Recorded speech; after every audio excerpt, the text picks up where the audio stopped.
समस्त प्रभु प्रेमी भक्तों को जय सिया राम। भगवान की हेतु की कृपा से गोस्वामी श्री तुलसीदास जी महाराज दोहावली रामायण के माध्यम से कह रहे हैं कि राम नाम यानी भगवान श्री सीताराम जी का नाम समस्त धर्मों का मूल है। राम नाम सब धर्म में है, क्योंकि नाना प्रकार के जो पूजा पाठ धर्म कर्म तीर्थाटन देशाटन जो भी धार्मिक कृत हम करते हैं उसमें कुछ न कुछ कर्मकांड की त्रुटि होने पर उसका फल पूर्ण नहीं मिल पाता है। इसलिए गोस्वामी जी का कहना है कि भगवान का पावन नाम जो है वह सारे धर्म कर्म को पूर्ण करने वाले हैं। जहाँ कुछ किसी भी कार्य में त्रुटि हो तो उसे भगवान नाम के माध्यम से पूरा किया जा सकता है। कहते हैं यथा भूमि सब बीज में नखत निवास आकाश, राम नाम सब धर्म में जानत तुलसीदास। जानत तुलसीदास गोस्वामी जी कह रहे यह मेरा निज अनुभव है। जीवन में जो मैंने राम नाम का अनुसंधान किया, खोज किया, रिसर्च किया, वह मेरा अनुभव है। मैं कह रहा हूँ, सत्य सत्य कह रहा हूँ कि यथा भूमि सब बीज में, पृथ्वी बीज से भरा हुआ है। आप देखें कि जब किसान खेती करता है तो वह खेत में बीज बोता है, उसके बाद वह बीज अंकुरित होते हैं, फिर फसल रूप में आते हैं। लेकिन जैसे बरसात का समय हो, स्वतः हर जगह जहाँ भी खाली पृथ्वी है, भूमि है, जहाँ खाली मिट्टी है, वहाँ कोई न कोई घास फूस जम आएंगे। यानी पृथ्वी बीजमय है, बीज से ओतप्रोत है, बीज से खाली नहीं है। सारे बीज पृथ्वी में समाहित हैं और सारे नक्षत्र आकाश में, सारा आकाश नक्षत्रों का निवास स्थान है, यानी नक्षत्रमय है। वैसे ही राम नाम सर्वधर्ममय है। तुलसीदास जी इस रहस्य को जानते हैं और वह हम आप सब तक संदेश दे रहे हैं कि नाना प्रकार के धर्म कर्म करने में हम लगे हुए हैं। कोई तीर्थ में जाते हैं तो आजकल तो तीर्थ भी पर्यटक स्थल बन गया है।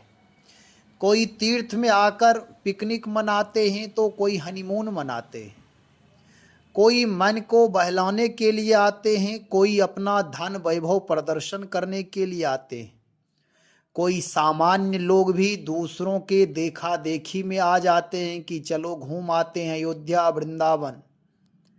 लेकिन तीर्थ का तीर्थत्व, तीर्थ का महत्व, तीर्थ के जो शास्त्रीय नियम हैं वह पता नहीं है कि तीर्थों में जाने से किस प्रकार मुझे लाभ प्राप्त होगा। नाना प्रकार के अपराध बनते हैं। तीर्थों में आने के बाद वहाँ प्रदूषण फैलाते हैं। वैचारिक प्रदूषण भी बने रहते हैं, व्यवहारिक प्रदूषण भी बने रहते हैं और शारीरिक प्रदूषण भी बने रहते हैं। सारे प्रदूषण रहते हैं।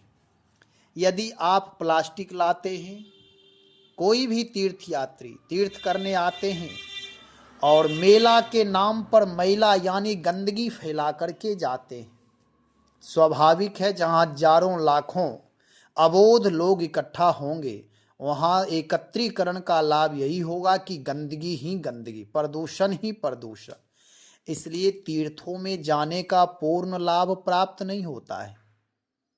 जाते तो हैं लेकिन वहाँ खान पान उत्तम नहीं हो पाता है, पूजा पाठ ठीक से नहीं हो पाता है और धन का व्यय होता है, शारीरिक कष्ट भी होते हैं। इसलिए धर्म करने के लिए हम चलते हैं, जानकारी के अभाव में अज्ञानतावश अधर्म कहीं ना कहीं हो ही जाता है। कहीं किसी से झगड़ा हो गया, कहीं उठने बैठने की वजह से परेशानी हो गई तो आपस में मनमुटाव हो गया, कहीं तीर्थ में गए वहाँ के पंडे पुरोहितों से कुछ न कुछ किसी कारणवश उपद्रव हो गया। तो नाना प्रकार के उपद्रव होते रहते हैं। और लोगों के अंदर आधुनिकरण जो है, जो वर्तमान समय है, इनको लगता है कि तीर्थों में जाएं और जब तक पर्यटक ना बन जाए, पर्यटन ना कर ले, तब तक मेरा तीर्थत्व यानी तीर्थ यात्रा करना सफल नहीं माने जाएगा। और इतना ही नहीं, वर्तमान समय में तो तीर्थ में भी लोग आते हैं तो रील बनाने में ही लगे, केवल रील बनाते हैं, केवल मोबाइल पर वीडियो बनाने में ही लगे रहते हैं। इसलिए कहने का मतलब ठीक है, पर्यटन भी करना चाहिए, भौगोलिक दृष्टिकोण से भी तीर्थों में जा कर के देखना चाहिए, दर्शन करना चाहिए, रील बनाना भी यादगार के लिए ठीक है।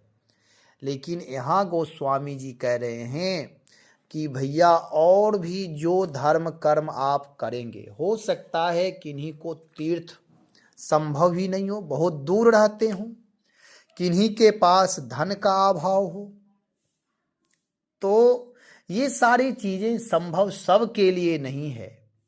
लेकिन जैसे पृथ्वी पर बीज मैं है, भूमि में बीज मैं है, आकाश में नक्षत्र मैं है, ऐसे ही राम नाम सब धर्म में है।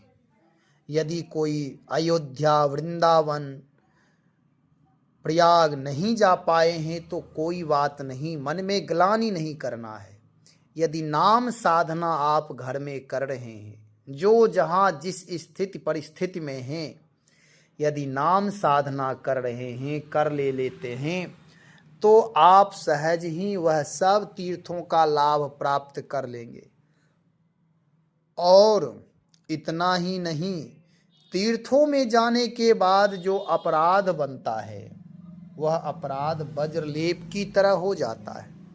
और राम नाम जपने से, भगवान नाम जप में यदि भाव पूर्वक नाम जप करते हैं, जैसे भी हो, नाम ऐसे उदार और क्षमाशील हैं कि वह सहज में ही हमारे अपराध को समाप्त कर देते हैं।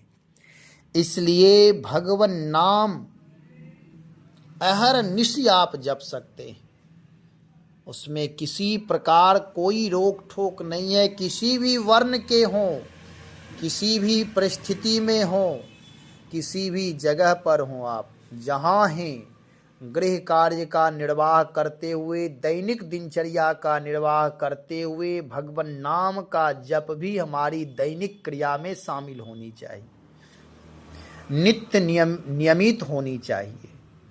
तो यह नाम का प्रभाव आपके सारे धर्म पूर्ण कर देंगे।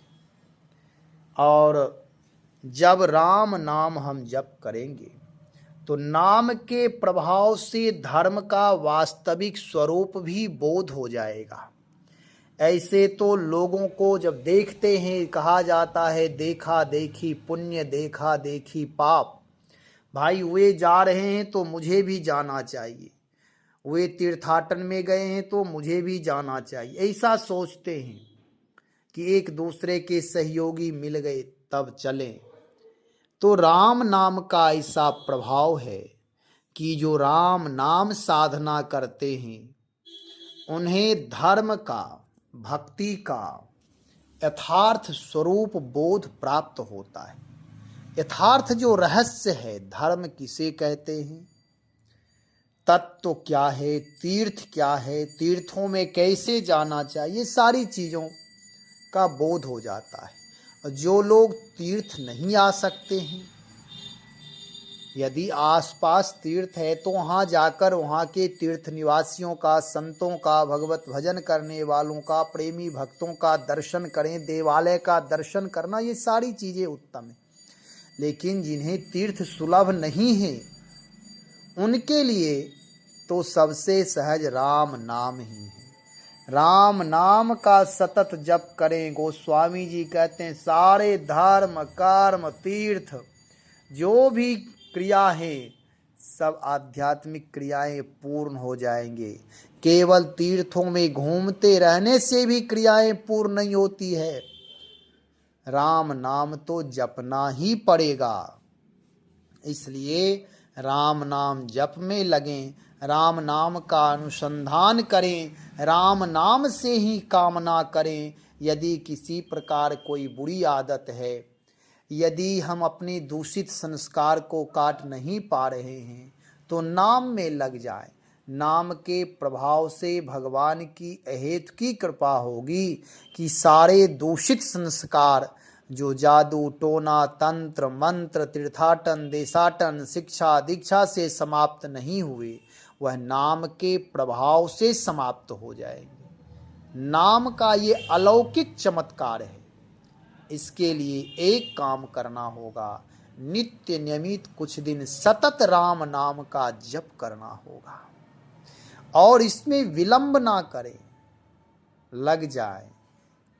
जब से मन में भावना बने, जिस क्षण बोध हो जाए उसी क्षण लग जाए और लगते ही आपका जीवन प्रकाशमय हो जाएगा, आनंद से भर जाएगा, सुख शांति समृद्धि से पूर्ण हो जाएंगे। जीवन में पवित्रता शुचिता बोध आत्मज्ञान आत्म तत्व का बोध ये सारी चीजें प्राप्त हो जाएंगे सहज में ही। इसलिए राम नाम का स्मरण करना प्रारंभ करें, राम नाम से जुड़े, राम नाम का जप करें। राम नाम का प्रभाव गोस्वामी श्री तुलसीदास जी महाराज जानते हैं कि इन्होंने 9 का नाम जपा था और लगभग 76-77 वर्ष की आयु में, जिस समय हमारे यहाँ लोगों के हाथ पांव कांपने लगते, नेत्र की ज्योति चली जाती है, श्रवण शक्ति चली जाती है, मन मस्तिष्क ठीक से काम नहीं करते और उस समय गोस्वामी जी महाराज को पुनः दिव्य युवा शक्ति जीवन में संचार हुआ और रामचरितमानस जैसे दिव्य ग्रंथ पर लेखनी चलाई और 12 ग्रंथ उन्होंने लिखा जो आज विश्व में सर्वाधिक पूजनीय हैं, वंदनीय हैं। रिसर्च के लिए वह सबसे अधिक बड़े ग्रंथ माने जाते हैं। सबसे अधिक शोध यदि हो रहा है तो रामचरितमानस पर हो रहा है। भगवान श्री राम का जो जीवन लीला है, जो मनुष्य मात्र के लिए उपयोगी है, जो जिस पर हम आप अनुकरण जिसका कर सकते हैं, मातृ पितृ धर्म भ्रातृत्व धर्म, समाज से वंचित लोग जो गरीब गुरबे हैं, जो निर्धन हैं, जो अछूत माने जाते थे, उन सब को गले लगाने का धर्म, यह सब भगवान राम के जीवन से शिक्षा मिलती है। गोस्वामी तुलसीदास जी महाराज ऐसा आदर्श चरित्र दिया है। यह कैसे प्राप्त हुई? तो यह राम नाम के प्रभाव से।